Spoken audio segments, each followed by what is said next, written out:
Mangaluru ಕಾರಾಗೃಹಕ್ಕೆ supply ಆಗ್ತಾ ಇದೆ ಗಾಂಜಾ. ಗಾಂಜಾ supply ಆಗೋದು ಏನು ಈ ತರದ ಜೈಲುಗಳಿಗೆ ಇದೇನು ಹೊಸ ಸುದ್ದಿ ಅಲ್ಲ. ಆದ್ರೆ ನೋಡಿ, ಹಾಡ ಹಗಲೇ ಎಷ್ಟು ಸುಲಭವಾಗಿ ಗಾಂಜಾ ಸಪ್ಲೈ ಮಾಡ್ತಾ ಇದ್ದಾರೆ ಜೈಲೊಳಗೆ ಅನ್ನುವಂಥದ್ದು ಇಲ್ಲಿ ವಿಚಾರ. ಕೆಲ ಪುಂಡ್ರುಗಳು ಬಂದು ಈ ಜೈಲಿನ ಆ ಗೋಡೆಗಳ ಪಕ್ಕದಲ್ಲಿ ನಿಂತು ಗಾಂಜಾ ಒಳಗೆ ಎಷ್ಟು ಹೋಗ್ತಾರೆ. ಕಾರೊಂದರ ಡ್ಯಾಶ್ ಕ್ಯಾಮ್ನಲ್ಲೇ ಸೆರೆಯಾಯಿತು ಕೃತ್ಯ. ರಸ್ತೆಯಿಂದ ಜೈಲು ಕಾಂಪೌಂಡ್ ಒಳಗೆ ಗಾಂಜಾ ಎಸೆದ್ರ ಸ್ಕೂಟರ್ನಲ್ಲಿ ಬಂದು ಗಾಂಜಾ ಎಸೆದು ಪುಂಡರು ಪರಾರಿಯಾಗಿದ್ದಾರೆ ಅಂತಾನೆ ಹೇಳಲಾಗ್ತಾ ಇದೆ. ಮಾಜಿ ಮೇಯರ್ ಆಗಿರುವಂತ ಕವಿತಾ ಸನಿಲ್ ಅವರ ಕಾರ್ನ ಕ್ಯಾಮೆರಾದಲ್ಲೇ ಅಂದ್ರೆ ಡ್ಯಾಶ್ ಕ್ಯಾಮೆರಾದಲ್ಲೇ ಇದು ಸೆರೆಯಾಗಿದೆ. ನಂಬರ್ ಪ್ಲೇಟ್ ಇಲ್ಲದ ದ್ವಿಚಕ್ರ ವಾಹನದಲ್ಲಿ ಬಂದು ಈ ತರದ ಕೃತ್ಯವನ್ನು ಎಸಗಲಾಗ್ತಾ ಇದೆಯಂತೆ. ದ್ವಿಚಕ್ರ ವಾಹನ ಸವಾರರನ್ನ ಚೇಸ್ ಮಾಡ್ತಾರೆ ಕವಿತಾ ಸನಿಲ್ ಅವರು. ಅಡ್ಡ ರಸ್ತೆಯೊಳಗೆ ಪರಾರಿ ಆಗ್ತಾರೆ ಇಬ್ಬರು ಬೈಕ್ ಸವಾರರು. ಹಾಡಾಗಲೇ ಕೃತ್ಯ ನಡೆದ್ರು ಜೈಲಧಿಕಾರಿಗಳು ಕೇಳಿದ್ರೆ ಅದೇನು ಅವ್ರ ಗಮನಕ್ಕೆ ಇಲ್ಲ ಅನ್ನೋ ರೀತಿಯಾಗಿ ವರ್ತಿಸ್ತಾರೆ. ಆದರೆ ಹೊರಗಿನಿಂದ ಈ ರೀತಿಯಾದಂಥದ್ದೆಲ್ಲ ಇಷ್ಟು ಸುಲಭವಾಗಿ ಸಪ್ಲೈ ಆಗ್ತಾ ಇದ್ರು ಕೂಡ ಹಿಂಗಿದ್ದು ಜೈಲಾಧಿಕಾರಿಗಳ ಗಮನಕ್ಕೆ ಬರಲ್ಲ ಅಥವಾ ಜೈಲು ಸಿಬ್ಬಂದಿಯ ಗಮನಕ್ಕೆ ಬರಲ್ಲ. ಇದೆಲ್ಲ ಒಂದು ರೀತಿ ಅಡ್ಜಸ್ಟ್ಮೆಂಟಾ ಅನ್ನುವಂಥ ರೀತಿಯಾಗಿ ಗುಮಾನಿ ವ್ಯಕ್ತ ಆಗುತ್ತೆ. ನೋಡಿ ಇಲ್ಲಿ ಆ ವ್ಯಕ್ತಿ ಈ ಹುಡುಗರು ಇದೇ ಟೈಮಿಗೆ ಇಲ್ಲಿ ಹೋಗ್ಬೇಕು, ಅದ್ರ ಒಳಗಡೆ ಆ ಕಾಂಪೌಂಡ್ ಒಳಗಡೆ ಆ ಟೈಮ್ನಲ್ಲಿ ಅದನ್ನು ರಿಸೀವ್ ಮಾಡ್ಕೊಳ್ಳೋಕೆ ಆ ಟೈಮಲ್ಲಿ ಕೈದಿಗಳಲ್ಲಿ ಬರಬೇಕು. ಇದೆಲ್ಲ ಹೇಗೆ ನಡೀತಾ ಇದೆ ಅಡ್ಜಸ್ಟ್ಮೆಂಟ್ ಅನ್ನುವಂಥದ್ದು. ಯಾಕಂದರೆ ಜೈಲ್ ಅಂತಾರೆ ನೂರಾರು ಕೈದಿಗಳು ಬರ್ತಾರೆ, ಇವ್ರು ಯಾರಿಗೆ ಎಸ್ತದು? ಯಾಕೆ ಆ ಟೈಮಿಗೆ ಅಲ್ಲೊಬ್ಬ ಕೈದಿ ಬಂದು ರೆಡಿಯಾಗಿರ್ತಾನೆ, ಅವನಿಗೆ ಹೆಂಗೆ ಇನ್ಫಾರ್ಮೇಷನ್ ಇರುತ್ತೆ ಇವ್ರು ಈ ಟೈಮಿಗೆ ಇಲ್ಲಿ ಬರ್ತಾರೆ ಅಂತ. ಇದೆಲ್ಲ ಒಂದು ಅಡ್ಜಸ್ಟ್ಮೆಂಟು ಅಂತ ಒಂದು ಆರೋಪವನ್ನು ಮಾಡಲಾಗ್ತಾ ಇದೆ. ಭಾಳ ದುರಂತದ ಸಂಗತಿ ಇದು. ನಾವು ಬೆಂಗಳೂರಿನ ಕಾರಾಗೃಹದಲ್ಲಿ ಪರಪ್ಪನಗರ ಕಾರಾಗೃಹದಲ್ಲಿ ಹೇಗೆ ಈ ರೀತಿಯಾದಂಥ ಕೃತ್ಯಗಳನ್ನು ನೋಡ್ತಾ ಇರ್ತೀವೋ, ಈ ಟಿಫಿನ್ ಬಾಕ್ಸಲ್ಲಿ ಊಟ ಕೊಡ್ತೀವಿ ಅಂತೇಳಿ ಬಂದು ಅದ್ರ ಒಳಗಡೆ ಗಾಂಜಾ ಪ್ಯಾಕೆಟ್ ಎಲ್ಲ ಸೇರಿಸ್ಕೊಡೋದು, ಅದೇ ರೀತಿಯಾಗಿ ಇಲ್ಲೂ ಕೂಡ ಸಪ್ಲೈ ಅದಕ್ಕಿಂತ ವ್ಯವಸ್ಥಿತವಾಗಿ ಆಗ್ತಾ ಇದೆ ಬೆಂಗಳೂರಿಗಿಂತ. ಅಕ್ಕಪಕ್ಕದಲ್ಲಿ ಓಡಾಡ್ತಾನೆ ಬಂದು ಹೀಗೆ ಎಸ್ತು ಅಲ್ಲಿಂದ ಪರಾರಿ ಆಗ್ತಾರೆ.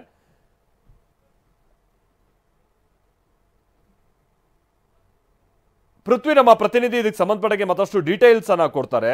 ನಮ್ಮ ಜೊತೆಗೆ ನೇರ ಸಂಪರ್ಕದಲ್ಲಿ ಜಾಯ್ನ್ ಆಗ್ತಾ ಇದ್ದಾರೆ. ಪೃಥ್ವಿ, ಇಷ್ಟು ಸುಲಭವಾಗಿ ಇವ್ರು ಇಲ್ಲಿ ಎಸ್ದು ಹೋಗ್ತಾ ಇದ್ದಾರೆ ಅಂದ್ರೆ ಈ ಟೈಮ್ನಲ್ಲಿ ಇವ್ರು ಬರ್ತಾರೆ, ಇದ್ರ ಒಳಗಡೆ ಯಾರೋ ಒಬ್ಬ ರಿಸೀವ್ ಮಾಡ್ಕೊಳ್ಳೋನಿಗೂ ಮಾಹಿತಿ ಇರಬೇಕಲ್ವಾ, ಇವ್ರು ಇಲ್ಲಿ ಎಸಿತಾರೆ ಅದನ್ನ ನಾನು ಪಿಕ್ ಮಾಡ್ಕೊಳ್ಬೇಕು ಮತ್ತೊಂದು ಅನ್ನುವಂಥದ್ದು ರೀತಿಯಾಗಿ ಹೆಂಗೆ ಅಡ್ಜಸ್ಟ್ಮೆಂಟ್ ನಡೀತಾ ಇದೆ? ಬಹುಶಃ ಜೈಲ ಅಧಿಕಾರಿಗಳು ಅನ್ನೋದಕ್ಕಿಂತ ಜೈಲಿನ ಸಿಬ್ಬಂದಿ ಎಲ್ಲ ಇದ್ರಲ್ಲಿ ಒಂದು ರೀತಿ ಶಾಮೀಲ ಅಂತ ಒಂದು ಗುಮಾನಿ ವ್ಯಕ್ತ ಆಗುತ್ತೆ. ಏನ್ ಕತೆ ಪೃಥ್ವಿ, ಇದು ಹೇಗೆ ನಡೀತಾ ಇದೆ ಈ ತರದೊಂದು ಜಾಲ ಅಂತ?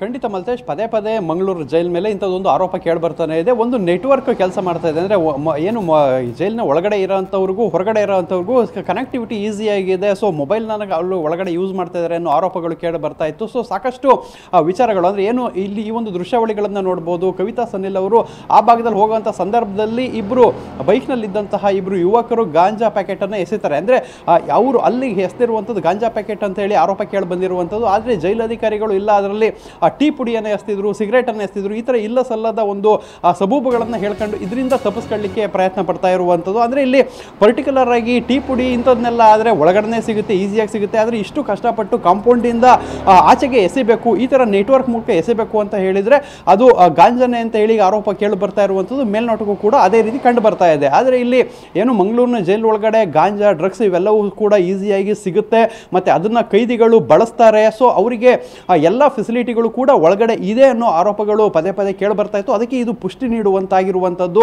ಯಾಕೆಂತ ಹೇಳಿದರೆ ಆ ಒಂದು ದೃಶ್ಯಾವಳಿಗಳಲ್ಲಿ ಕ್ಲೀನಾಗಿ ಅಬ್ಸರ್ವ್ ಮಾಡ್ಬೋದು. ಕಾಂಪೌಂಡಿಂದ ಏನು ಆ ಕಡೆ ಎಸೆತಾರೆ ಅದನ್ನ ಅಲ್ಲಿ ರಿಸೀವರ್ ಯಾರಾದರೂ ಇದ್ದೇ ಇರಬೇಕಾಗುತ್ತೆ. ಅವರಿಗೆ ಒಂದು ಕಮ್ಯುನಿಕೇಷನ್ ಅಂತೂ ಆಗಲೇಬೇಕಾಗಿರುತ್ತೆ. ಯಾಕೆಂತ ಹೇಳಿದರೆ ಇಂಥ ಸಮಯದಲ್ಲಿ ಅಲ್ಲಿ ಎಸಿತೀವಿ ಅಂತ ಹೇಳಿದರೆ ಅದರಲ್ಲಿ ಏನಿರುತ್ತೆ, ಅದನ್ನ ಯಾರು ರಿಸೀವ್ ಮಾಡ್ತಾರೆ ಅನ್ನೋದು ಕೂಡ ಅಲ್ಲಿ ಮೊದಲೇ ಗೊತ್ತಾಗಿರುತ್ತೆ. ಸೊ ಅದರಿಂದಾಗಿ ಇದೆಲ್ಲ ಪ್ರೀ ಪ್ಲ್ಯಾನ್ಡ್ ಆಗಿರುತ್ತೆ. ಅಂದರೆ ಇಂಥ ವಿಚಾರ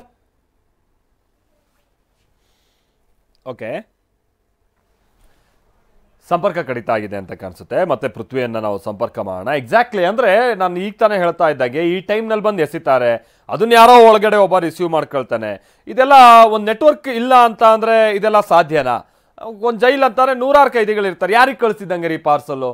ಈ ಥರದೆಲ್ಲ ಗುಮಾನಿ ಬಂದೇ ಬರುತ್ತೆ. ಬಟ್ ಈ ಟೈಮಲ್ಲಿ ಬರ್ತೀವಿ, ಈ ಟೈಮಲ್ಲಿ ಎಸಿತೀವಿ, ಅದು ಇಂಥ ವ್ಯಕ್ತಿಗೆ ಸಿಗಬೇಕು. ಈ ಥರದ್ದೆಲ್ಲವೂ ಕೂಡ ಒಂದು ವ್ಯವಸ್ಥಿತವಾದಂಥ ಒಂದು ಜಾಲ ಅಥವಾ ಒಂದು ನೆಟ್ವರ್ಕ್ ಅಲ್ಲಿ ಕೆಲಸ ಮಾಡ್ತಿದೆ ಅನ್ನುವಂಥದ್ದು ಆರೋಪ.